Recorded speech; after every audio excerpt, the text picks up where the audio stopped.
Are you missing out on thousands of dollars in Social Security benefits? You could be, but here's the good news. That doesn't need to be the case. You just need to take advantage of some of these often overlooked strategies that can really maximize the dollars that you and your family receive. Hello, my name is Jason Byants. I'm a former analyst and certified financial planner. And today we're going to go over 4 simple strategies to increase your Social Security benefits. A couple years ago, I purchased a home, and it was really the epitome of a fixer-upper. I mean, we gutted the entire inside, all the way down to drywall and concrete. And so the first thing I started to do was lay down the floors. And I had laid floors before, so I kind of felt like I knew what I was doing. And I was using that tongue and groove vinyl planking. And so anytime I would get to a wall, I needed to make a cut. And I would measure out the gap, measure it on the board, go out to my chop saw. And a lot of times I would end up cutting it too short or too long. And so one day I had a friend come by. His name is Justin, and he's in the business, he's in the construction business. And he said to me, "Why are you doing it that way?" And I said, "Well, it's the way I've always done it." And so what he showed me was something very, very simple.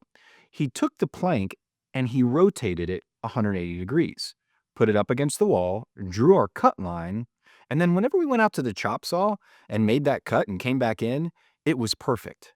And every time after that, all of my cuts came out nearly perfect. And what happens is a lot of these times, it's some of these lesser known methods that really make our life easier. And that's true too in retirement planning, especially with Social Security. So before we jump into those 4 ways to increase your Social Security, I want to go over how exactly is Social Security funded and how is it calculated. So number one is, how is Social Security funded? Well, it can be funded in kind of one of 3 ways. First is federal taxes. And then, if you live in a state that has state income taxes, that can be part of the calculation too. And then lastly, we have FICA taxes, which is payroll taxes. And comes from earned income. And what do I mean by earned income? Examples of earned income are salary, wages, if you get a bonus maybe from your employer, or if you're in sales and you get a commission. That would all be earned income. And then you as the employee end up paying 6.2%, and then your employer matches that at 6.2%. So that's the way that Social Security is funded. So next we want to look at, how is Social Security calculated? Well, Social Security is calculated by taking your highest 35 years of earnings. And whenever we're talking about earned income, it is up to a limit. All right. So in 2025, that earnings limit was or is $176,100. And that is adjusted for inflation each year. So if we look back 20 years ago, back to 2005, that number was $90,000. So in 2025, if you want to maximize the amount of money that you can earn to maximize your Social Security benefits, you would need to earn up to $176,100. Anything beyond that, you're not really getting credit for in terms of the Social Security calculation. And then the third thing that we need to look at is, what age do you take your Social Security benefit? And in terms of when we're talking about what age to take your Social Security benefit, every person is different in that it's based on your full retirement age. So if you don't know your full retirement age, I'd encourage you to go to the Social Security's website, and it's a simple one, ssa.gov. If you go to ssa.gov and you fill out a profile or go ahead and register for one, you'll find out what is your full retirement age. And if you were born in 1960 or later, your full retirement age is 67. If you were born before 1960, it starts to reduce that age. So your full retirement age may be 66 and 8 months or 66 and 4 months. So full retirement age is the amount that you would receive your full retirement benefit. So you're not going to get any reduction in benefit and you're not going to get any of those delayed retirement credits. So we need to understand what our full retirement age is because we want to understand when can we maximize the most of our Social Security. Now remember, the earliest that we can take it at age 62. And at age 62, we are going to take a reduction in benefits. And we will take a reduction in benefits all the way up until age 67. And if we wait until after age 67, then we get to benefit from something called delayed retirement credits. And that goes until age 70. And it doesn't really make sense for us to wait until after age 70 to take our benefits because the old adage, the longer you wait, the more you get, that no longer applies after age 70. So, at what age do we take our Social Security benefits is very, very important. Okay, so now we want to go over the 4 ways to increase your Social Security benefits, some of those lesser known methods. But before we do that, we're going to need to do a little bit of editing magic so I can clear this whiteboard. So I'm going to ask for the help of my good friend Darren, our editor, to go ahead and clear this up. Well, that was helpful. So before we get into those 4 ways to increase your Social Security benefits, I want to invite you to click the link below, and we would love to send you a free copy of my brother Justin's book, Designed to Last. It's a short read, only about 100 pages, and at the back of the book is a list of questions, the most important questions that you and your family need to be asking so that you can design a plan that is designed to last. So please click the link below, and we'd love to send you that book.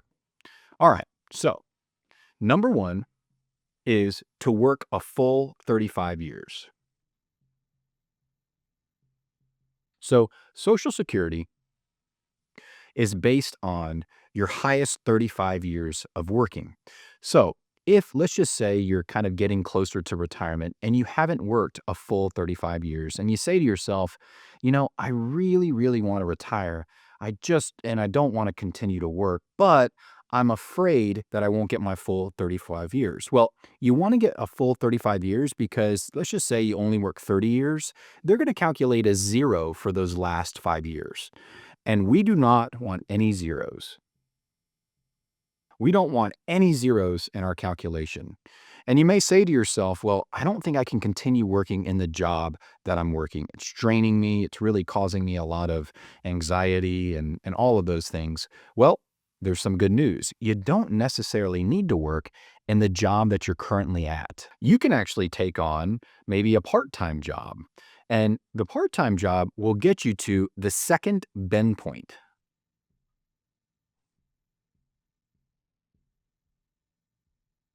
The second bend point means certain tranches of your earnings count more to your Social Security benefit. So if you find a job and you can earn at least $7,732 in any given year, especially those last 5 years in the example that we're doing, you get to the second bend point and you can start to really maximize your Social Security benefit without having to stay in that full-time work that's draining you. Number 2 is you can defer taking your Social Security benefits.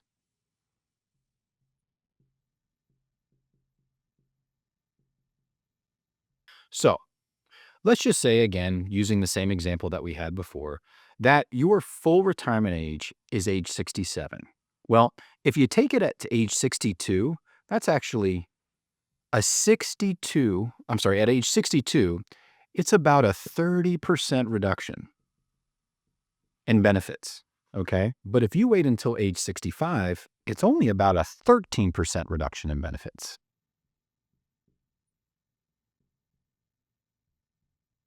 And then, if you wait to your full retirement age, which in this example, age 67, you get your full benefit. And then, if you wait beyond age 67, your full retirement age, you get to benefit from delayed retirement credits, and that's all the way up until age 70. Number three is understanding how spousal benefits work.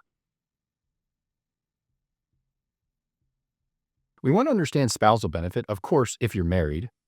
So it's important to know about spousal benefits that if you're married, you actually have two options. You can, number one, take a benefit based on your earnings record, or you can take a benefit based on your spouse's earnings record, which is half of their full retirement age benefit. Let's go through an example of that. Let's just say your benefit is $800 a month and your spouse's benefit at their full retirement age is $2,000 a month. Well, you can actually take half of their benefit. So instead of getting that $800 a month, you can take $1,000 a month based on their earnings record. But there's two caveats. Number one is your spouse has to begin taking their Social Security benefit. So they don't have to wait until their full retirement age. However, we do have to make sure that they're taking their benefit. Now, in terms of spousal benefits, this also applies if you were divorced. Okay. So if you were divorced, and your spouse and you were married for at least 10 years and you have not remarried, you can actually do the same thing. You can take half of your ex spouse's full retirement age benefits, again, as long as you were married for at least 10 years and you have not remarried. And there's one other strategy here in terms of spousal benefits, and that goes with you being married. And sometimes it makes sense to take one of your benefits earlier and then delay the others.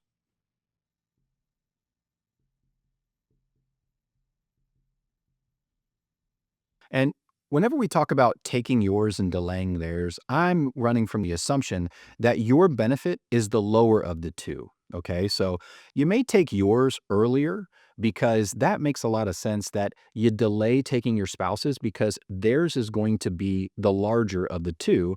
And then after one of you it predeceases the other, you'll always keep the higher of the two benefits.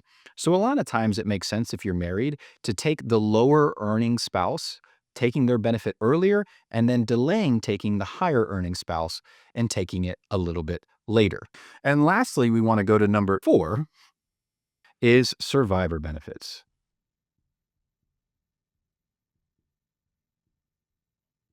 So when it comes to survivor benefits, there's actually a very unique opportunity that no one else has. Okay. So remember, while you're still living, you have the benefit of possibly taking half of your spouse's FRA, full retirement age, their full Social Security benefit.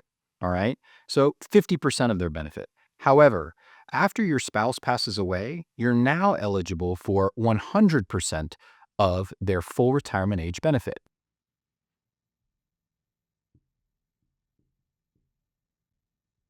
And there's a unique strategy here in that you can do something called file and then wait. All right.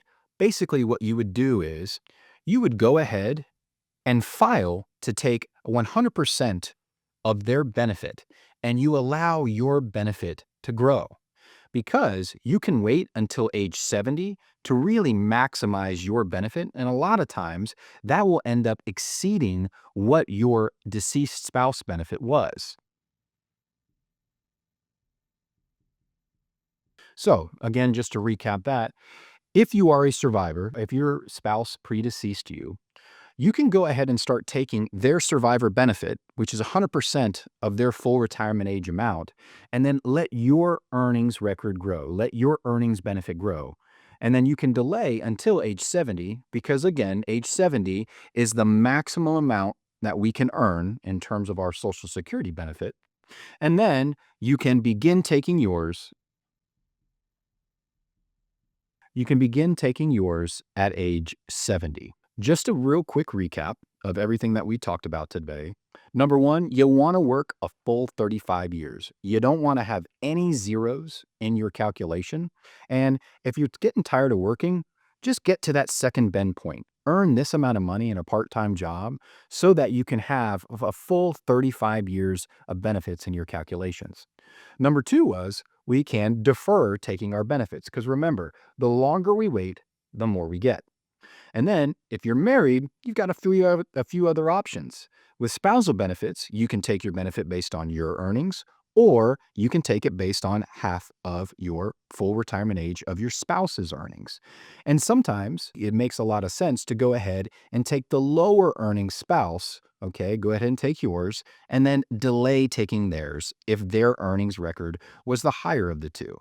And then lastly, if you're a widow or widower, you have the opportunity to take 100% of their full retirement age amount, which gives you the opportunity to delay taking yours and then begin taking it at age 70 so that you can increase your Social Security benefits. So I hope this was helpful to give you a couple of other strategies to really maximize the dollars for you and your family. And, retirement planning can be very, very complicated. So I want to encourage you to click this video here where we go over Retirement Simplified, where it's a really good summary of all of the main things that you need to focus on when it comes to retirement planning.